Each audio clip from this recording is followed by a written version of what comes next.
ನಮಸ್ತೆ. ನಾವು ಒಂದು ರಾಕೆಟನ್ನು ಉಡಾವಣೆ ಮಾಡಿದರೆ ಅದು ಎಲ್ಲಿ ಹೋಗಿ ತಲುಪುತ್ತೆ ಎಂಬುದನ್ನು ನಿರ್ಧಾರ ಮಾಡೋದೇನು, ಯಾವ ಸಮಯದಲ್ಲಿ ಮತ್ತು ಯಾವ ದಿಕ್ಕಿನಲ್ಲಿ ನಾವು ಅದನ್ನು ಉಡಾವಣೆ ಮಾಡಿದ್ದೀವಿ ಅನ್ನೋದು ತುಂಬ ಮುಖ್ಯ. ಹಾಗೆಯೇ ನಾವು ಮಾಡುವ ಸಂಕಲ್ಪ ಏನಿದೆ, ನೀವೇನು ವಿಲ್ ಮ್ಯಾನಿಫೆಸ್ಟೇಷನ್ ಅಂತ ಏನು ಕರಿತೀರಿ, ಮತ್ತು ನಾವು ಮಾಡುವ ಕೆಲಸದ ಪರಿಣಾಮ ಮತ್ತು ಫಲ ಮತ್ತು ಅದು ನಿಷ್ಫಲ ಆಗೋದು, ಇವೆಲ್ಲವೂ ಕೂಡ ಯಾವ ದೇಶದಲ್ಲಿ ಮತ್ತು ಯಾವ ಕಾಲದಲ್ಲಿ ನಾವು ಮಾಡ್ತಾ ಇದ್ದೀವಿ ಅನ್ನೋದನ್ನು ಆಧರಿಸಿ ಇರ್ತದೆ.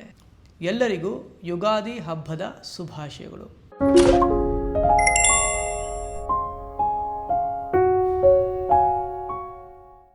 ಈ ಯುಗಾದಿ ಅನ್ನೋದು ಕೇವಲ ಕಹಿಬೇವು ಮತ್ತು ಬೆಲ್ಲವನ್ನು ತಿಂದು ಮತ್ತು ಹೋಟ್ಲಿಗೆ ಹೋಗಿ ಊಟ ಮಾಡಿ ಅವತ್ತು ಮೋಜು ಮಸ್ತು ಮಾಡಿ ಒಂದು ಫಿಲಮನ್ನು ನೋಡಿ ಮಲಗೋದು ಅಲ್ಲ. ಈ ಯುಗಾದಿ ಎಂಬುದು ಒಬ್ಬ ಸಾಧಕನಿಗೆ ತುಂಬ ವಿಶೇಷವಾದ ಒಂದು ಸಮಯ.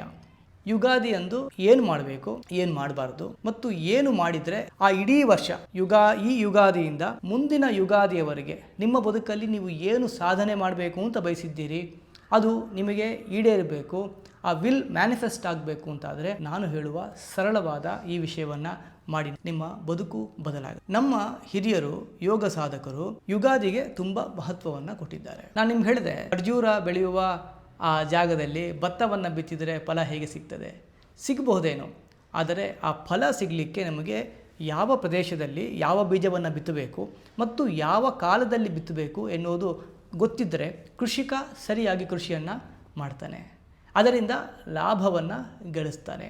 ಹಾಗೆಯೇ ನೀವು ಲೌಕಿಕವಾದ ಸಾಧನೆಯನ್ನು ಮಾಡಿ ಅಥವಾ ಆಧ್ಯಾತ್ಮಿಕವಾದ ಸಾಧನೆಯನ್ನು ಮಾಡಿ, ಕೆಲಸವನ್ನು ಮಾಡಬೇಕಾದರೆ ಯಾವ ಸಮಯದಲ್ಲಿ ಏನು ಕೆಲಸವನ್ನು ಮಾಡ್ತಾ ಇದ್ದೇನೆ ಮತ್ತು ಯಾವ ಜಾಗದಲ್ಲಿ ಏನು ಕೆಲಸವನ್ನು ಮಾಡ್ತಾ ಇದ್ದೇನೆ ಎಂಬ ವಿವೇಕ ನಮಗೆ ಇತ್ತು ಅಂತಾದರೆ, ಇವೆರಡನ್ನು ಸರಿಯಾದ ಜಾಗದಲ್ಲಿ ಸರಿಯಾದ ಸಮಯದಲ್ಲಿ ನಾವು ಮಾಡ್ತೀವಿ ಅಂತಾದರೆ ನಮ್ಮ ಯಶಸ್ಸಿನ 50-70% ನಿರ್ಧಾರ ಈಗಲೇ ಆಗಿ ಹೋಗ್ತದೆ. ಒಂದು ಮಾತು ಹೇಳ್ತಾರಲ್ಲ, ಒಬ್ಬ ಯುದ್ಧ ಭೂಮಿಯಲ್ಲಿ ಯುದ್ಧವನ್ನು ಗೆಲ್ಲಬೇಕು ಅಂತಾದರೆ ಮನೋಭೂಮಿಯಲ್ಲಿ ಮೊದಲ ಯುದ್ಧವನ್ನು ಗೆದ್ದಿರಬೇಕು ಅಂತ ಅರ್ಥ ಆಗಿದೆ ಅಂತ ಅಂದ್ಕೊಳ್ತೀನಿ. ಆ ನಿಟ್ಟಿನಲ್ಲಿ ಯುಗಾದಿ ತುಂಬ ವಿಶೇಷ. ಯುಗಾದಿ ಬ್ರಾಹ್ಮಿ ಮುಹೂರ್ತದಲ್ಲಿ ಬೆಳಗ್ಗೆ ಬೇಗ ಎದ್ದೇಳಬೇಕು. ಎದ್ದ ಕೂಡಲೇ ಹಾಸಿಗೆಯಲ್ಲೇ 108 ನಾರಾಯಣ ನಾಮಸ್ಮರಣೆ, ನಾರಾಯಣ ನಾರಾಯಣ ನಾರಾಯಣ ನಾರಾಯಣ ಅಂತ ಹಲ್ಲುಜ್ಜಬೇಕಾಗಿಲ್ಲ. ಎದ್ದ ಕೂಡಲೇ ನಾರಾಯಣ ನಾಮಸ್ಮರಣೆಯನ್ನು ಮಾಡಿಕೊಂಡು ಅಲ್ಲಿ ಸಂಕಲ್ಪ ಮಾಡಬೇಕು. ಈ ವರ್ಷ ಮುಂದಿನ ಯುಗಾದಿಯವರೆಗೆ ನಾನು ಆನಂದವಾಗಿ, ಆರೋಗ್ಯವಾಗಿ, ಯಶಸ್ವಿಯಾಗಿ ಬದುಕಲಿಕ್ಕೆ ಏನೇನು ಬೇಕು ಆ ಎಲ್ಲವನ್ನು ಇವತ್ತು ನಾನು ಮಾಡ್ತೀನಿ, ಅದಕ್ಕೆ ಭಗವಂತನ ಅನುಗ್ರಹ ಬೇಕು ಅಂತ ಬೇಡಿಕೊಳ್ಬೇಕು. ಆಮೇಲೆ ಬೆಳಗ್ಗೆ ಎದ್ದು ನಿಮ್ಮ ಶೌಚಾದಿಗಳನ್ನು ಮುಗಿಸಿಕೊಂಡು ಎಷ್ಟೆಷ್ಟೋ ದುಡ್ಡನ್ನು ಕೊಟ್ಟು ಎಲ್ಲೆಲ್ಲೋ ಹೋಗಿ ಯಾವ್ಯಾವುದೋ ಹೀಲಿಂಗನ್ನು ಮಾಡಿಸ್ಕೊಳ್ತೇವೆ, ಟಚ್ ಹೀಲಿಂಗು ಅಲ್ವಾ, ಏನೇನೋ ಹೇಳ್ತೀರಿ ನೀವು. ಅದಕ್ಕೆ ಒಂದು ಹೇಳ್ತೀನಿ ಕೇಳಿ, ನಮಗೆ ಹೆತ್ತವರು, ತಂದೆ ತಾಯಿ ಮತ್ತು ತಾಯಿಗೆ ಸಮಾನವಾಗಿ ನಮ್ಮನ್ನು ಬೈದು ತಿದ್ದಿ ತೀಡಿ ಮುದ್ದು ಮಾಡಿ ನಮ್ಮನ್ನು ಪೋಷಿಸುವ, ನಮ್ಮ ಸರಿಯಾದ ದಾರಿಯನ್ನು ತೋರಿಸುವ ಗುರುಗಳು, ಇವರಿಬ್ಬರ ಆಶೀರ್ವಾದಕ್ಕಿಂತ ನಾವು ದುಡ್ಡು ಕೊಟ್ಟು ಪಡೆದುಕೊಳ್ಳುವ ಯಾವ ಆಶೀರ್ವಾದಗಳಾಗಲಿ ಯಾವ ಹೀಲಿಂಗ್ ಆಗಲಿ ವರ್ಕ್ ಆಗೋದಿಲ್ಲ. ಆವತ್ತು ದೊಡ್ಡವರಿಗೆ ನಮಸ್ಕಾರವನ್ನು ಮಾಡಿ ಅವರಿಗೆ ಉಡುಗೊರೆಯನ್ನು ಕೊಟ್ಟು ಅವರ ಮೂಲಕ ಆಶೀರ್ವಾದವನ್ನು ಪಡ್ಕೊಂಡು ಅಭ್ಯಂಗವನ್ನು ಮಾಡೋದು ತುಂಬ ವಿಶೇಷ. ಅಭ್ಯಂಗವನ್ನು ಮಾಡಿ ಮನೆಯವರೆಲ್ಲ ಸೇರಿಕೊಂಡು ಆವತ್ತು ಪೂಜೆಯನ್ನು ಮಾಡಿ, ನೀವು ಪಂಚಾಂಗ ಶ್ರವಣ ಅಂತೆಲ್ಲ ಏನು ಮಾಡ್ತೀರಿ ಅದನ್ನು ಗುರು ಹಿರಿಯರ ಮುಖಾಂತರ ಆವತ್ತು ಮಾಡಿಕೊಂಡು, ದಯವಿಟ್ಟು ಆವತ್ತು ನೀವು ಇಡೀ ವರ್ಷದ ಫಲಾಫಲಗಳನ್ನು ನೋಡೋದು ತಪ್ಪು ಅಂತ ಹೇಳ್ತಾ ಇಲ್ಲ, ಆದರೆ ಅದನ್ನು ಇಟ್ಟುಕೊಂಡು ಲೈಫನ್ನು ಮ್ಯಾಚ್ ಫಿಕ್ಸಿಂಗ್ ಮಾಡೋದಕ್ಕಿಂತ ಒಂದು ದೊಡ್ಡ ಅನಾಹುತ. ಈ ಜ್ಯೋತಿಷ್ಯ ಶಾಸ್ತ್ರಕ್ಕೆ ನೀವು ಮಾಡುವ ಒಂದು ಅಪಮಾನ ಇನ್ನೊಂದಿಲ್ಲ. ಅರ್ಥ ಆಗಿದೆ? ರಾಶಿ ಭವಿಷ್ಯ ಅಂತ ನೋಡಿ ಭಯ ಪಡೋದು ಅರ್ಥ ಇಲ್ಲ. ಏಕೆಂದರೆ ಒಂದೇ ರಾಶಿಯಲ್ಲಿ ಬಡವನೂ ಇರ್ತಾನೆ, ಒಂದೇ ರಾಶಿಯಲ್ಲಿ ಶ್ರೀಮಂತನೂ ಇರ್ತಾನೆ, ಒಂದೇ ರಾಶಿಯಲ್ಲಿ ಸಮಾಜವನ್ನು ಸುಧಾರಿಸುವವನು ಇರ್ತಾನೆ, ಅದೇ ರಾಶಿಯಲ್ಲಿ ಸಮಾಜಘಾತುಕನೂ ಹುಟ್ಟಿರ್ತಾನೆ. ಅದರಿಂದ ಒಂದು ರಾಶಿಯಲ್ಲಿ ಹುಟ್ಟಿದವರಿಗೆಲ್ಲರಿಗೂ ಸಮಾನವಾದ ಫಲ ಎಂಬುದು ತೀರಾ ಅವೈಜ್ಞಾನಿಕವಾದದ್ದು ಮತ್ತು ಅಶಾಸ್ತ್ರೀಯವಾದದ್ದು. ಮೊದಲು ಅದನ್ನು ದಯವಿಟ್ಟು ಯಾರೂ ಮಾಡಬೇಡಿ. ಹಾಗೆ ನಿಮಗೆ ಜ್ಯೋತಿಷ್ಯವನ್ನು ಕೇಳಬೇಕು ಅಂತಿದ್ದರೆ ಯಾರಾದರೂ ಒಳ್ಳೆಯ ಅಧ್ಯಯನ ಮಾಡಿದ, ಶಾಸ್ತ್ರೀಯವಾಗಿ ಅತಿಯಾದ ವ್ಯಾಪಾರದ ಬುದ್ಧಿ ಇಲ್ಲದೆ ನಿಮಗೆ ಮಾರ್ಗದರ್ಶನವನ್ನು ಕೊಡುವ ಜ್ಯೋತಿಷ್ಯರ ಹತ್ರ ಹೋಗಿ ಇಡೀ ವರ್ಷದ ಫಲಾಫಲಗಳನ್ನು ನಿಮ್ಮ ಜಾತಕಕ್ಕೆ ಅನುಗುಣವಾಗಿ ತಿಳಿದುಕೊಂಡು ಅದನ್ನು ಪರಿಹಾರಗಳನ್ನು ಮಾಡಿಕೊಂಡು ಯಾವಾಗ ಏನನ್ನು ಮಾಡಬೇಕು ಏನನ್ನು ಮಾಡಬಾರದು ಅನ್ನೋದನ್ನು ವೈಯಕ್ತಿಕವಾಗಿ ತಿಳ್ಕೊಂಡ್ರೆ ದೈವಜ್ಞರ ಹತ್ರ ಹೋಗಿ ನೀವು ಸಲಹೆ ಪಡ್ಕೊಳ್ತೀರಿ ಅಂತಾದರೆ ಅದು ಶಾಸ್ತ್ರೀಯವಾದದ್ದು. ಅದನ್ನು ಆಸಕ್ತರು ಮತ್ತು ಆಸ್ತಿಕರು ಮಾಡಬಹುದು. ಆದರೆ ರಾಶಿ ಭವಿಷ್ಯವನ್ನು ನೋಡಿ ನೀವು ಹೆದರಿಕೊಂಡು ಇನ್ನೊಬ್ಬರನ್ನು ಹೆದರಿಸೋದಕ್ಕೆಲ್ಲ ಅದು ಶಾಸ್ತ್ರೀಯವೂ ಅಲ್ಲ, ಅದು ವೈಜ್ಞಾನಿಕವೂ ಅಲ್ಲ, ಮತ್ತು ಅದು ವಿವೇಕಿಗಳು ಮಾಡುವಂತಹ ಕೆಲಸವಲ್ಲ. ನಾನು ಜ್ಯೋತಿಷ್ಯವನ್ನು ಹೇಳೋದಿಲ್ಲ, ದಯವಿಟ್ಟು ಜಾತಕ ಕಲಿಸಬೇಡಿ. ಆದರೆ ಒಳ್ಳೆಯ ದೈವಜ್ಞರನ್ನು ನೀವು ನೋಡಿ ವ್ಯವಸ್ಥೆ ಮಾಡಿಕೊಳ್ಳಿ. ಆವತ್ತು ವಿಶೇಷವಾಗಿ ಸಂಕಲ್ಪ ಅಂತ ಕರಿತೀವಿ, ವಿಲ್ ಮ್ಯಾನಿಫೆಸ್ಟೇಷನ್ ಅಂತ. ಬಯಸಿದ್ದೆಲ್ಲ ನಮಗೆ ಸಿಗೋದಿಲ್ಲ, ನಮ್ಮ ಯೋಗ್ಯತೆಗೆ ಅನುಗುಣವಾದದ್ದು ಸಿಗ್ತದೆ.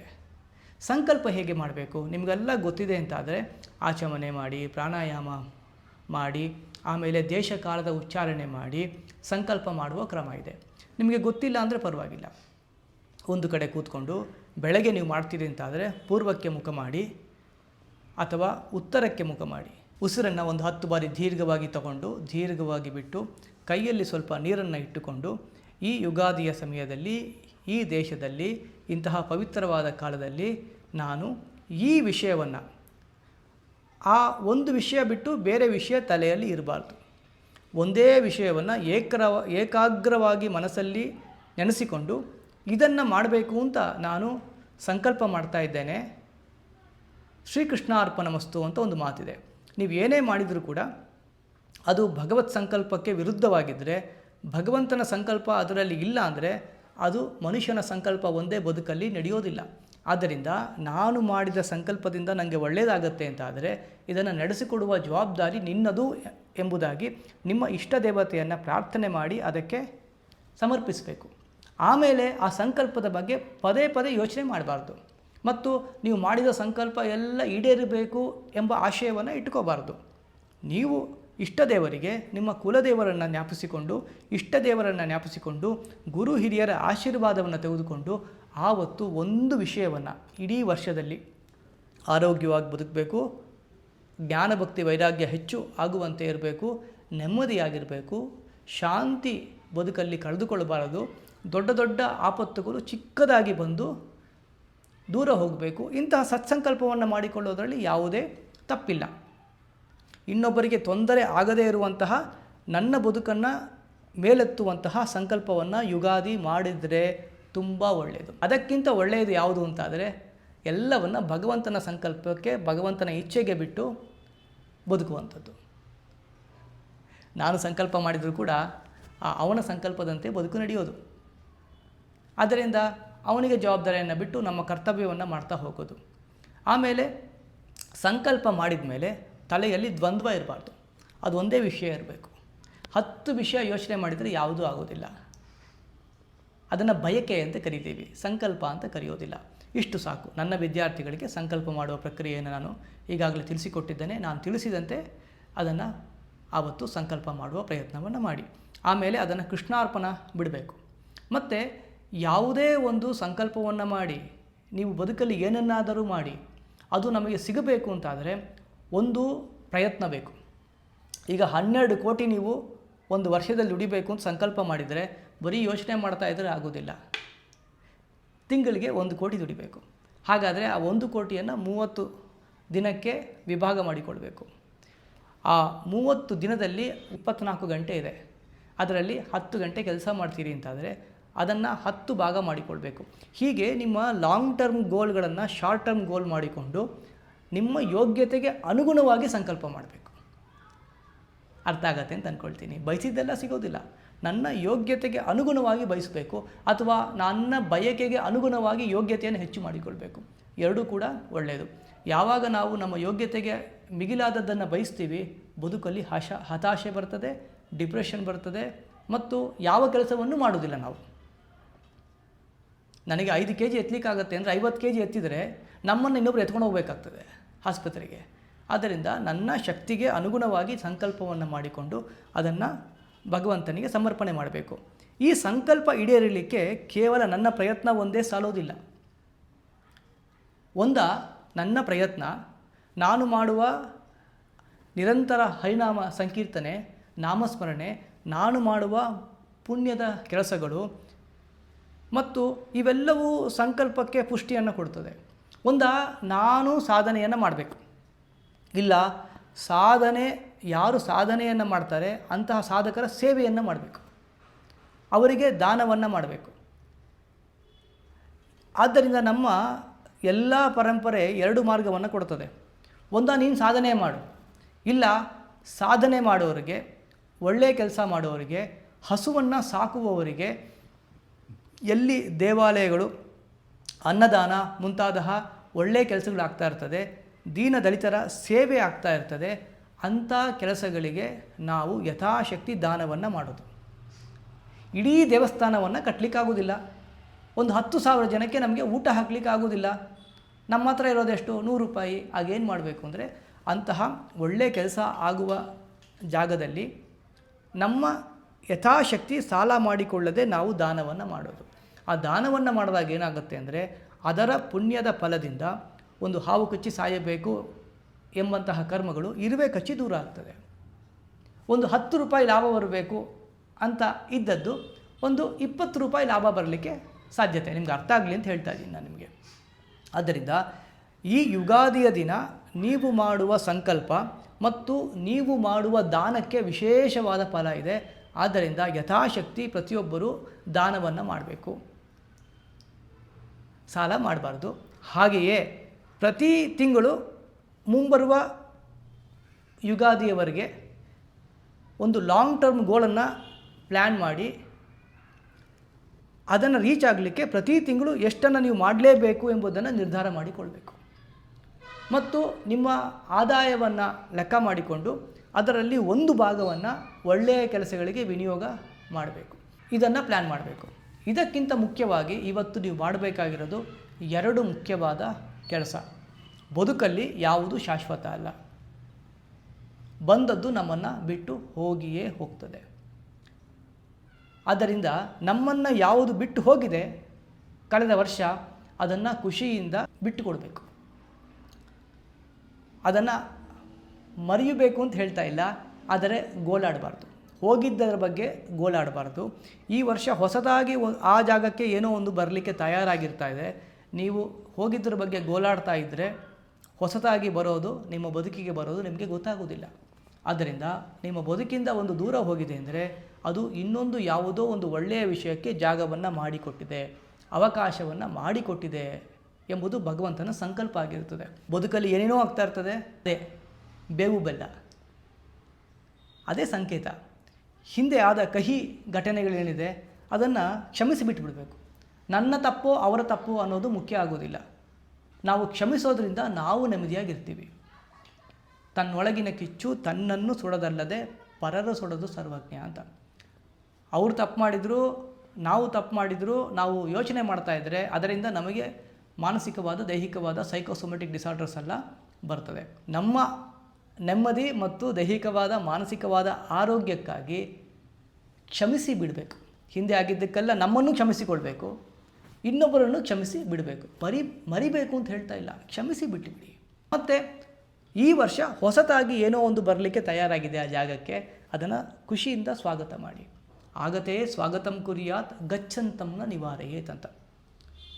ಯಾವುದು ಬರ್ತಾ ಇದೆ ಅದನ್ನು ಖುಷಿಯಿಂದ ಸ್ವಾಗತ ಮಾಡಿ. ಅದು ಖುಷಿಯಾಗಲಿ ದುಃಖವಾಗಲಿ, ಅದೇ ಬೆಲ್ಲ ಮತ್ತು ಬೇವಿನ ಸಂಕೇತ. ಅದು ಖುಷಿ ಬರಲಿ ದುಃಖ ಬರಲಿ ಎರಡೂ ಟೆಂಪ್ರರಿ. ಖುಷಿ ಬಂದಾಗಲೂ ಒಂದು ಬೋರ್ಡ್ ಹಾಕ್ಕೊಳ್ಳಿ, ದಿಸ್ ಮೂಮೆಂಟ್, ಈ ನಿಮಿಷ ಶಾಶ್ವತವಲ್ಲ ಅಂತ.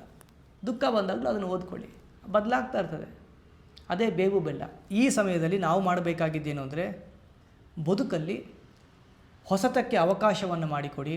ಹೋಗಿದ್ದರ ಬಗ್ಗೆ ಗೋಳಾಡೋದನ್ನು ಬಿಡಬೇಕು. ಕ್ಷಮಿಸಿ ಬಿಟ್ಟುಬಿಡಿ, ನಿಮ್ಮನ್ನು ನೀವು ಕ್ಷಮಿಸಿಕೊಳ್ಳಿ. ಆಗ ಮುಂದಿನ ಬದುಕು ತುಂಬ ಚೆಂದ ಇರ್ತದೆ. ಇವತ್ತು ಆಡಿಟ್ ಮಾಡಬೇಕು ದಿನವನ್ನು, ಈ ವರ್ಷವನ್ನು ಆಡಿಟ್ ಮಾಡಬೇಕು. ಈ ವರ್ಷ ನಾನು ಹೇಗೆ ಬದುಕಬೇಕು ಅನ್ನೋದೇನಿದೆ, ನಾನು ಹೇಗೆ ಬದುಕುತ್ತೀನಿ ಅನ್ನೋದೇನಿದೆ, ಅದು ಯುಗಾದಿಯ ದಿನ ನೀವು ಹೇಗೆ ಬದುಕಿದ್ದೀರಿ ಅನ್ನೋದನ್ನು ನಿರ್ಧಾರ ಮಾಡ್ತದೆ.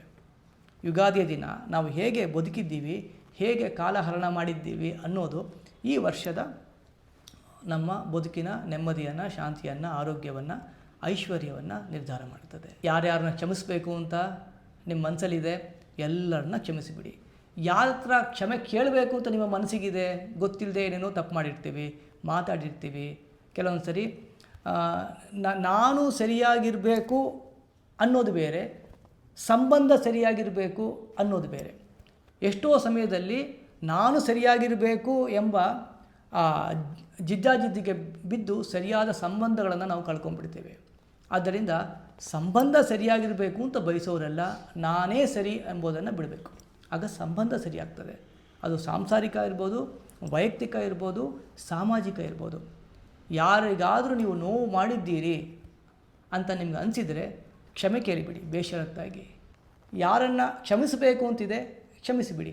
ಹೃದಯವನ್ನು ಹಗೂರವಾಗಿ ಇಟ್ಟುಕೊಂಡು ಆಗಿದ್ದನ್ನೆಲ್ಲ ಬಿಟ್ಟು ಈ ಯುಗಾದಿಯಿಂದ ಮುಂದಿನ ಯುಗಾದಿಯವರೆಗೆ ನೆಮ್ಮದಿಯಾಗಿ, ಶಾಂತಿಯಾಗಿ, ಆರೋಗ್ಯವಾಗಿ, ಸಂಪದ್ಭರಿತವಾಗಿ ಬದುಕಲಿಕ್ಕೆ ಏನೇನು ಮಾಡಬೇಕು ಅವೆಲ್ಲವನ್ನು ಮಾಡುವ ದಿನ ಯುಗಾದಿ. ಇಷ್ಟು ಸಾಕು ಅಂತ ಅನಿಸುತ್ತೆ. ವಿಡಿಯೋ ತುಂಬ ದೊಡ್ಡದಾಗ್ತಾ ಇದೆ. ಇಷ್ಟನ್ನು ಮಾಡಿ ಸಾಧ್ಯ ಆದಷ್ಟು ಮನೆಯಲ್ಲಿ ಒಟ್ಟಿಗೆ ಸೇರಿಕೊಂಡು ಅಡುಗೆ ಮಾಡಿ ಊಟ ಮಾಡಿ, ಹೋಟ್ಲಿಗೆಲ್ಲ ಹೋಗಿ ಆವತ್ತು ಸಮಯ ಮತ್ತು ಧನವನ್ನು ವ್ಯಯ ಮಾಡೋದರಲ್ಲಿ ಅರ್ಥವಿಲ್ಲ. ದೊಡ್ಡವರ ಆಶೀರ್ವಾದವನ್ನು ತೆಗೆದುಕೊಳ್ಳಿ, ಚಿಕ್ಕವರಿಗೆ ಆಶೀರ್ವಾದವನ್ನು ಮಾಡಿ, ಮನೆಯವರೆಲ್ಲ ಸೇರಿಕೊಂಡು ಅಡುಗೆ ಮಾಡಿ. ಏಕೆಂದರೆ ಅಡುಗೆ ಅನ್ನೋದು ಸಂಸ್ಕೃತಿ. ಅವತ್ತೆಲ್ಲ ಸೇರಿ ಅಡುಗೆ ಮಾಡಿ ಚಿಕ್ಕ ಮಕ್ಕಳಿಗೆ ಅಡುಗೆಯನ್ನು ಹೇಳಿಕೊಟ್ಟಾಗ ಏನಾಗುತ್ತೆ ಅಂದರೆ ಈ ಸಂಸ್ಕೃತಿ ಮುಂದಿನ ಜನಾಂಗಕ್ಕೆ ಹರಿದುಕೊಂಡು ಹೋಗ್ತದೆ. ಆದ್ದರಿಂದ ಎಲ್ಲ ಒಟ್ಟಿಗೆ ಸೇರಿಕೊಂಡು ಅಡುಗೆ ಮಾಡಿ, ಸಾಧ್ಯ ಆದರೆ ನಿಮ್ಮ ಗುರುಗಳನ್ನು, ಕುಲದೇವತೆಯನ್ನು, ಗ್ರಾಮ ದೇವತೆಯನ್ನು, ಇಷ್ಟ ದೇವತೆಯನ್ನು ಅವತ್ತು ಭೇಟಿ ಮಾಡಿ. ಅದು ಅತಿ ಹೆಚ್ಚಿನ ಫಲವನ್ನು ನಿಮಗೆ ತಂದುಕೊಡ್ತದೆ. ಗುರುಗಳ ಅನುಗ್ರಹಗಳನ್ನು ವಿಶೇಷ ಪಡ್ಕೊಳ್ಳಿ. ಮರೆಯದೆ ಪ್ರತಿಯೊಬ್ಬರು ಯಥಾಶಕ್ತಿ ದಾನವನ್ನು ಮಾಡಿ. ಹಾಗೆಯೇ ಮುಂದಿನ ವರ್ಷದವರೆಗೆ, ಯುಗಾದಿಯವರೆಗೆ ಯಥಾಶಕ್ತಿ ದಾನವನ್ನು ನಾನು ನಿರಂತರವಾಗಿ ಮಾಡ್ತೇನೆ. ತನ್ಮೂಲಕ ಜ್ಞಾನ, ಭಕ್ತಿ, ವೈರಾಗ್ಯ ಸಿದ್ಧಿಸಲಿ. ದೊಡ್ಡ ಕಷ್ಟಗಳು ಚಿಕ್ಕದಾಗಿ ಬಂದು ದೂರ ಹೋಗಲಿ. ಹಾಗೆಯೇ ನನಗೆ ಬರಬೇಕಾದ ಲಾಭಗಳೇನಿದೆ ಅದು ಯಾವುದೇ ದುಷ್ಟಿ ಮುಂತಾದ ದೋಷಗಳಿಗೆ ಒಳಗಾಗದೆ ನನಗೆ ಸಿಗಲಿ ಅಂತ ಒಂದು ಸಂಕಲ್ಪವನ್ನು ಮಾಡಿ, ಸಂಜೆಯೂ ಕೂಡ ಒಂದು ಸಂಕಲ್ಪವನ್ನು ಮಾಡಿ ರಾತ್ರಿ ಮಲ್ಕೊಳ್ಳಿ. ಈ ವರ್ಷ ಮೊದಲನೇ ದಿನ ನೀವು ಏನೇನು ಮಾಡಿದ್ದೀರಿ, ಬೀಜವನ್ನು ಬಿತ್ತಿದ್ದೀರಿ, ಅದು ಮುಂದಿನ ಯುಗಾದಿಯ ಒಳಗಡೆ ಫಲವನ್ನು ಕೊಡುತ್ತೆ. ಎಲ್ಲರಿಗೂ ಒಳ್ಳೆಯದಾಗಲಿ. ಎಲ್ಲರೂ ಆರೋಗ್ಯವಾಗಿ, ಆನಂದವಾಗಿ, ನೆಮ್ಮದಿಯಾಗಿ, ಸಂಪದ್ಭರಿತವಾಗಿ ಬದುಕಿ. ಶ್ರೀಕೃಷ್ಣಾರ್ಪಣಮಸ್ತು. ಒಳ್ಳೆಯದಾಗಲಿ.